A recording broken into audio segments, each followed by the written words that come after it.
Muganda wange ne mwannyinaze alaba ebigambo bino mu kiseera kino, neebaza Katonda akuleseewo ng'oli mulamu. Weebale kubanga olaba ebigambo bino n'obigabanako n'omuntu omulala, naye n'oyagala afune ku mukisa gwe gumu. Tomanyi ebigambo bino bisobola okuwonya obulamu bwe, tomanyi ebigambo bino biyinza okumuzzaamu amaanyi n'essuubi mu mbeera eno ey'okugenda mu maaso. Muganda wange ne mwannyinaze njagala nkutegeeze nti Katonda atuwa omukisa ogw'okubeera abalamu ku nsi okumala ekiseera ekiwanvu. Naye ebbanga lye tumala nga tuli balamu ku nsi kiba kikulu nnyo ne tuva ku nsi nga waliwo ekyo kye twenyumiririzaamu mu bulamu. Kiba kirungi nnyo ne tuva ku nsi nga tulina ettaffaali lye tugasseeko. Abavubuka abali abalaba ebigambo bino, njagala okubategeeza nti bulijjo waliwo ekintu ekikulu eky'okumanya. Tikikugwanidde okubaako n'ekintu ky'okola nga bw'onaakula ojja kusigala ng'okyenyumiririzaamu. Baako n'ebintu by'okola mu bulamu nga byakuwangaala nga birungi. Ekyo Yesu kye yasomesa mu Matayo 7:24 nti omuntu awulira ebigambo byange n'abikola afaananyirizibwa n'omusajja eyazimba ennyumba ye ku lwazi.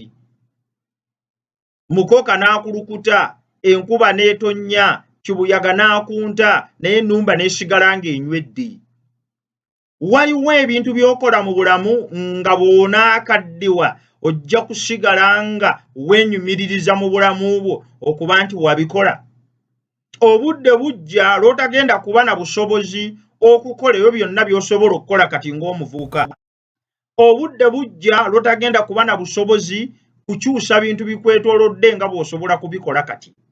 Waliwo ebintu by'okola ebifaanana ng'ennyumba ezimbiddwa ku lwazi nga mu kiseera ekijja mu maaso wagenda kubeerawo ebintu by'ojjukira naye nga ddala birungi. Bw'onaakaddiwa waliwo ebintu ensi by'egenda okutunulako yenyumiririze mu kubeerawo kwo emyaka egiyise. By'okola kati biwangaazi, binaabeerera ebbanga lyonna. Tulina engeri gye tuyisaamu obulamu bwaffe, tulina engeri gye tubukwatamu mu ngeri yonna gye twagadde, nga tugamba nti ebyenkya bya nkya, nga tugamba nti eby'ekiseera ekijja tebitukwatako, nga tugamba nti ebyo tebirina mugaso gye tuli. Tuliwo lwa leero, tuliwo kubeerawo leero, tuliwo kulya na kunywa na kubeerawo. Oba tutya oba tutya. Ebiseera byaffe eby'omu maaso ne tubitwala nga tebirina mugaso. Ebiseera byaffe eby'omu maaso ne tubitwala nga tebirina makulu. Mu maaso eyo bwe tulikaddiwa tugenda kwejjusa ebintu bingi. Tugenda kwejjusa ebintu bingi ng'omusingi gwaffe gwe twazimba tetwazimba ku lwazi, twazimba ku musenyu. Obufumbo obwo obuzimba ku musenyu bw'olikaddiwa tekigenda kubeera kintu kya kwenyumiririzaamu.